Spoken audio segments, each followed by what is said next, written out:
Auburn game this year and the Alabama game. Bama's ahead 24-0 in the second quarter. It's getting bad. Bama's fixing to go in for another score.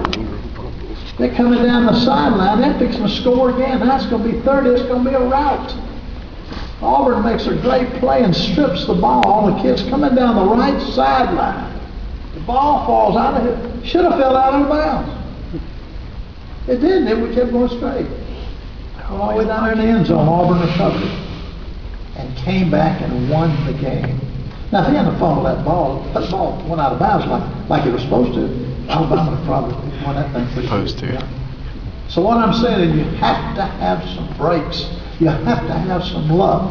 Somebody next year will get it, and they'll have the ones win. When we won the national championship at Florida State, some things happened. I ain't figured out how they happened yet. You know, they just happened.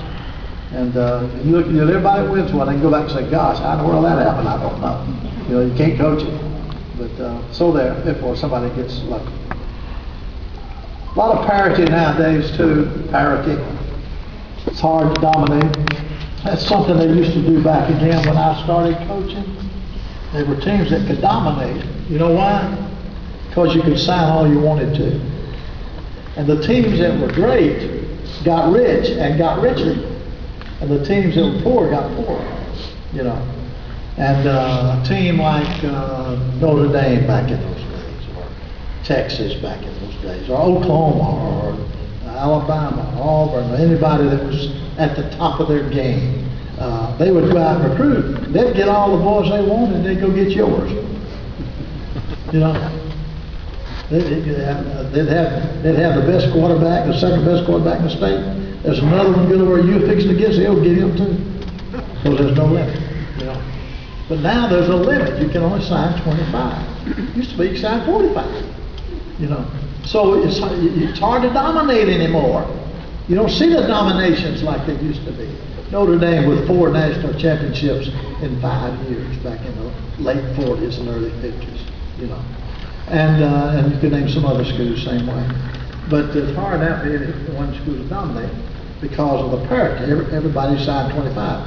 Whereas just think, I used to could sign 40, but now I'm going to sign 25. So I get my 25. Now those other 20 I usually get, they're going to play against you. They wind up playing against you. So anyway, that's why the parity is like it is today. Just got a lot of things written down there. I'm trying to see what you might be interested in.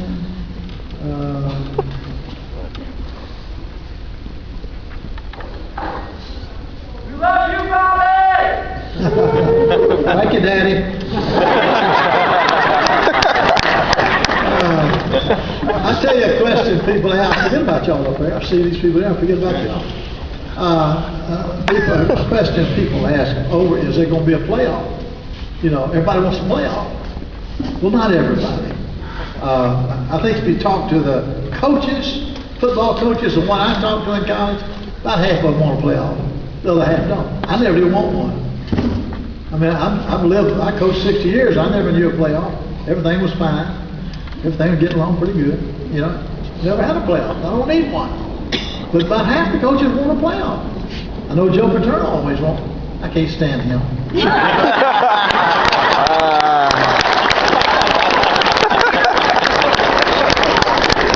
I'm kidding. Joe and I are pretty darn close. But Joe, I know Joe wants a playoff. Steve Spurrier wants a playoff. But a lot of coaches don't care anything more about it. You know, I mean, you play a 12-game season. If you go undefeated, you deserve to be a national championship game, you know. Nobody hardly ever do that. But I don't. But here's the way it is. You got coaches have athletic directors all want it. Why? Because they make a lot of money.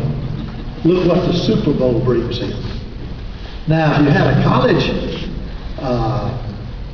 playoff, look at the money that would bring in. You could give a lot of scholarships and pay a lot of bills.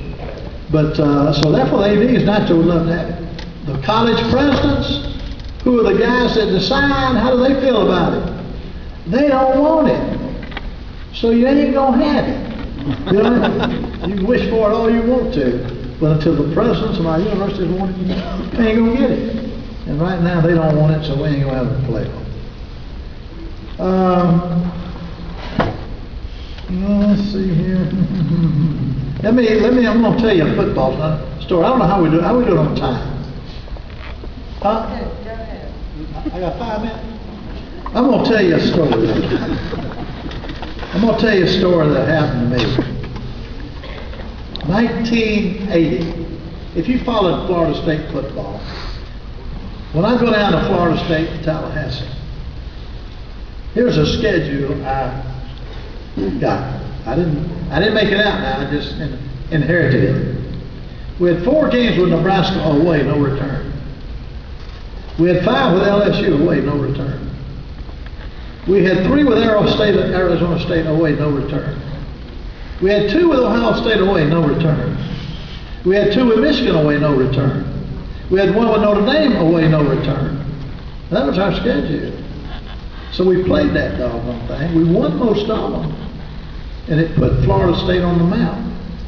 I always said before 1981 when we had that Oktoberfest where we played Nebraska, Pitt, Ohio State, LSU, Notre Dame back-to-back away.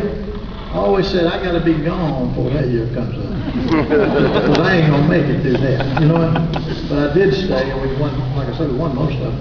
But it put us on the map, you know, so you really just don't know. But anyway, I'm taking too long to tell the story. 1980 was the biggest win we ever had. We played Oklahoma. 2 games before that, we were 3-0. We're playing, and we're about 40 points ahead of the team in the 4th quarter, and our center tears up his knee. He's out. He's through. We put our second team center in, only had 2. You can't prepare 3 centers. You got time. Get 2. Our second team center goes in 5 plays. He's out. Sprained his ankle. Can't walk.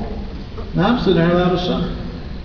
Well, we had a guard that we had taught to snap the ball just in case that ever occurred.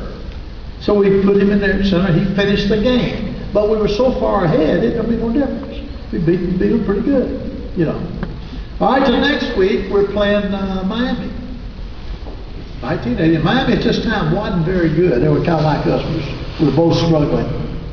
And we were favored to beat Miami. So, well, this guard's going to just play center. We're going to be okay. So we go down there and play Miami, and we fumble 10 times. 10 times. Just the center snapped into the quarterback. 10 times the ball bobbled out of there. Miami got 5 of them. They upset us.